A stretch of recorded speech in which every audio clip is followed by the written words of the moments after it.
want to comment on that? Well, we haven't been able to take advantage of any of the rebates or tax credits or any type of special financing for projects that we've done. With Girl Scouts being a nonprofit, the payback on those types of tax incentives doesn't really work for them. So that's something that we have to figure into our business model. And we're looking at that also on the solar installations to see how we can impact our users. As you can imagine, looking around, we are a huge user of electricity. Yeah, I think as a nonprofit grant fund, they might be a different route to go. Okay, thank you. Let's take a look at green products for a moment, if we can.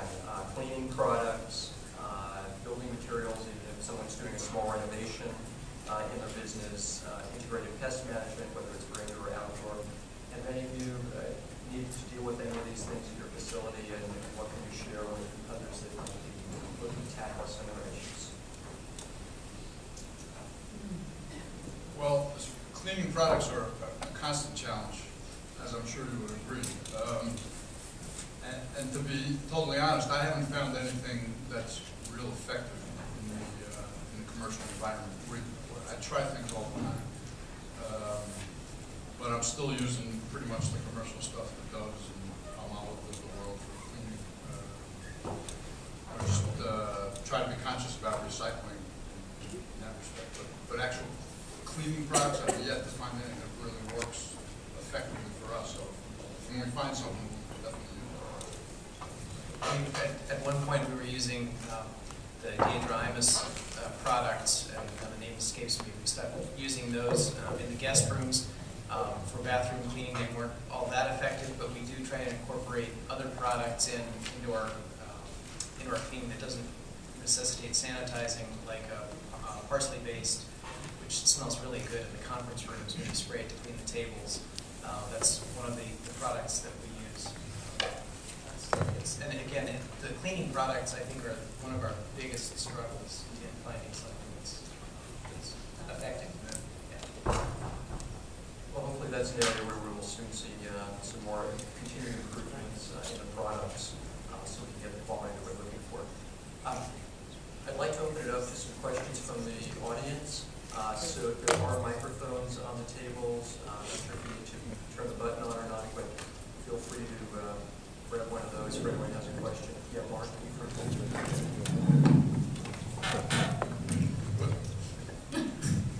Good morning. Thank you all very much. Peter, you spoke a little bit about the benefits, the cost savings directly for your business. Maybe, I don't know, David or Karen can comment. You talked about your actions, but I'm just curious what kind of business benefits you've seen, and not just direct savings in terms of reduced energy or reduced water, but also even indirect savings. Have your customers, have your clients noticed that you have gotten green? Have you marketed it, and has it affected the business indirectly in that way? Well, I can definitely speak to the teleconferencing unit that we have installed. It's been not only cost effective, but time effective. We don't have to go out there as much. We don't have to bill our clients as much for travel time. So that's paid for itself in the first 3 months, I would say. Great, thank you. Yes, in the back.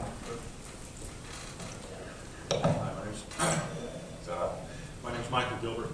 I appreciate the presentations you've all given on the green measures you've taken. And Peter, I was particularly intrigued by your example. You said you had a $120,000 PV system for which your out-of-pocket expense was $50,000. So there's about... Ultimately will be. Ultimately. We actually had to lay out 70 Right. plus. So the tax credits. So I'm actually curious from the folks from Con Ed and the county in terms of, that means there's $70,000 worth of state and utility and federal subsidies in your system. So since we're all kind of green consumers, green business owners, and also ratepayers and taxpayers, in the analysis of those benefits, is that the optimal use of public sector money and utility ratepayer money in terms of achieving climate benefit, putting PV systems on businesses and residences? Or would we be better served, boosting up the energy efficiency programs, CHP programs, or other measures within the county?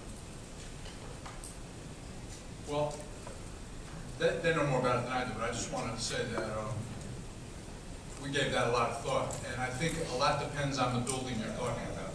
For our particular building, this was a much more powerful approach, but I think your argument I mean, your question is. It's a question, I'm not advocating one way or another. But It's just but it's a curiosity. vital one. In many places, you'd be better off insulating and taking other approaches. No question. It's certainly worth looking at both, and I would encourage organizations either to consider some kind of an energy audit internally, doing it themselves, or to bring in an outside firm, depending on the size of your facility, and they can help ascertain those items. We have one hand over here, a minute or two ago. No? Yes. My question is for Karen. You mentioned that your company had done some efforts in carpooling, and now with your company having 10 or 11 employees, was that within the confines of your own company, or was it in terms of the office complex?